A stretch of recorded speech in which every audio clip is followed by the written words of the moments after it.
Day 28.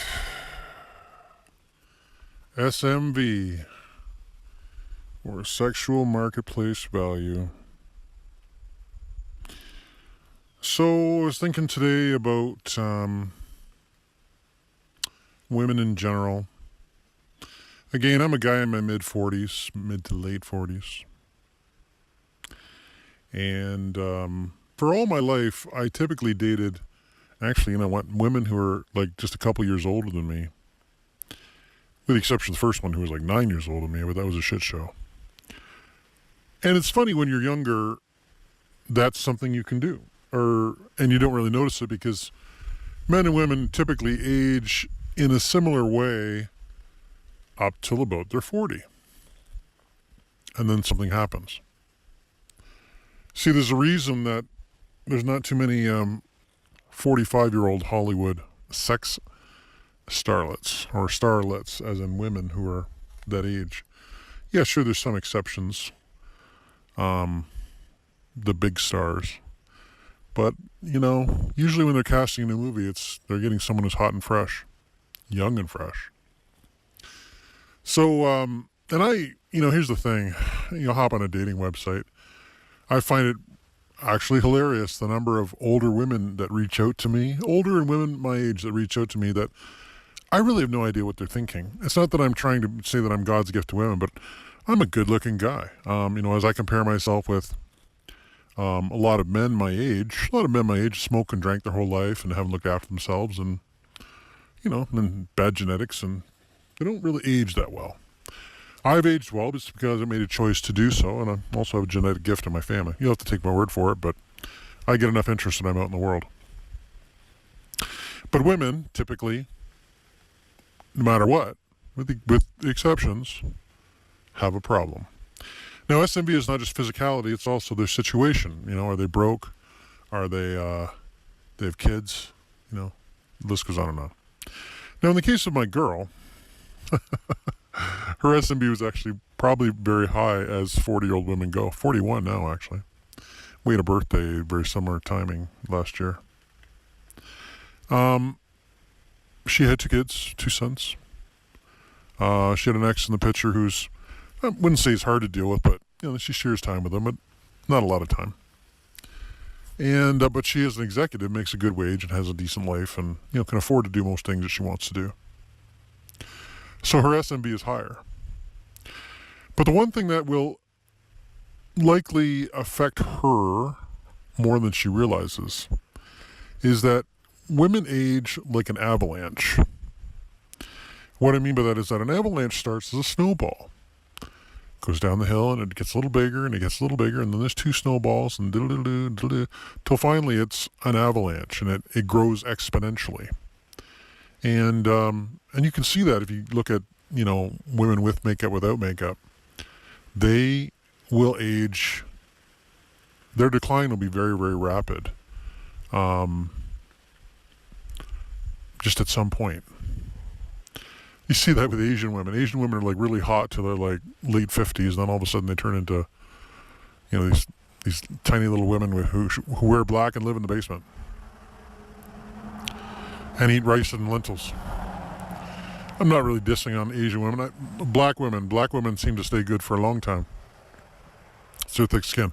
Mind you, I'm not partial to black women from a sexual standpoint.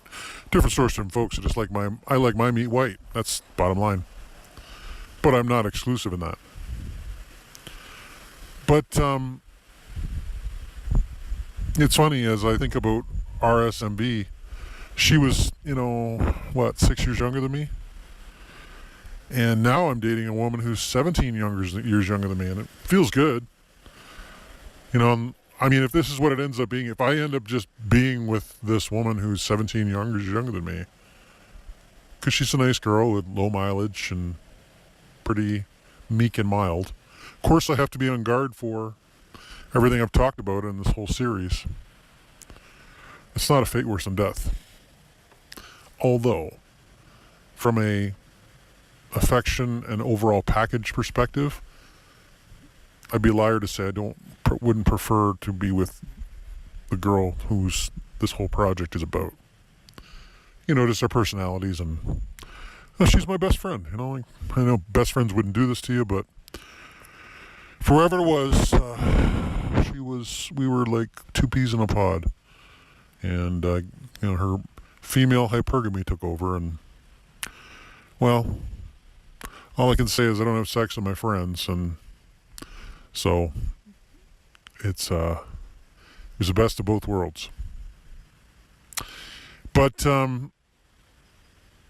a lot of it, my ex-wife experiences this. She's older than me, a few years.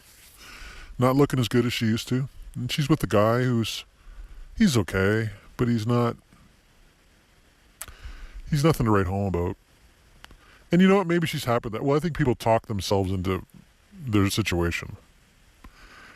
It's the people who, they get with someone and after a while it just becomes comfortable, and let's wear our jogging suit and sit on the couch every night. You know what I mean? That's not my speed. I always want it hot and fresh, and that was something I insisted on in my relationship. All my relationships, I've, whatever standard I achieve or maintain, my partner must do the same. And by and large, the women I've attracted have been that way. Mind you, they've all been narcissists. They're wrapped up in their looks, so there it is, right? But it's funny, as I think I did a video as well. All the women I've been with, their lives have gone to shit. I sure hope my girl's life doesn't go to shit, but I certainly did affect it in a really positive way. Is it karma? I don't know. Does the universe hand out, because I threw so much of myself into the relationship just, and because it's funny, you know what? When we were together, I'm going on a sidetrack here. We were together, she had a bad relationship just before me coming into her life. Guy who was pretty low functioning, and she was just, basically the kind of guy her father was. But she was pretty upset about it. And she touted this one country song called The Better Man.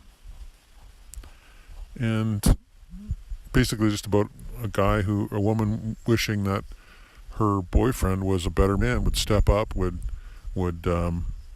be reliable, would be good, would treat her well. And I appeared. And I always said to her, you know what? Here I am the better man. Now, it's a pretty shitty argument to say, why are you leaving me? Because I'm a good guy. But I never felt like I was a good guy, because I slapped her around a little bit, when behind closed doors, and she liked that, and but I was tender on the other end too, and I was provisionary. But so when you ask the universe for something and then you abuse it, what does the universe do with that? What does it do? If you say, hey, I want $1 million, and you manifest $1 million, and then you spend it on booze and hookers, does the universe go, oh yeah, that's great, fantastic? Or does it create a situation where you never get it again and you're never happy again? It'd be interesting to know. I don't think we'll ever know. I mean, all I can tell you is that the women that I threw myself into, if I wouldn't get with them today, because their lives have just, physically and emotionally and mentally and relationship-wise, their lives are a shit show. I sure hope that we can turn this around, because I love this girl. I don't want to see her life go to shit. I really don't. And it's not like I'm somehow pulling the strings and, it's going to happen. But it's certainly been my observation. Anyway, SMV. Keep that in mind, gentlemen. If you're a lot of guys will say to me, hey man, why don't you just go stick with that 30-year-old? She just had a birthday. She's 29 2 days ago. I get that. I totally get it. And like I said, if that is the worst thing that happens to me, it's not that bad of a consolation prize. However, we all like what we like, right? So, it's a challenge, man. I sure as fuck, I always talk about this. I wish we lived 2,000 years ago, 3,000 years ago. Life was harder, but we were allowed to be men. We were allowed to go out there, kill something, bring it back, have a woman beholden to us, love her hard, long, and strong, have her love us because of that, and go out there and do it again. That's when men were men, not this shit show we have going on now, which is, well, it's the decline of the Western Empire. Did I mention my son is learning Chinese? Yeah. Anyway, thanks for listening, guys. Day 28. Still no word. I'm actually manifested, as I told you, we have this trip booked to Iceland in mid-August. So I need to hear from her, well, not need to, but to go on that trip, here's the timeline. I would need her to reach out mid-July, have a little back and forth, start a stitch together, and then have a situation where we say, hey, let's go on this trip. Even if we have to go on the trip on the down low, meaning nobody knows, it's fine by me. Women vote with their feet, not with their, talk is cheap. So if she goes on the trip with me, it'll be great. If she goes on the trip with me, it'll fix everything, because we'll be back on board, and my mindset will be different.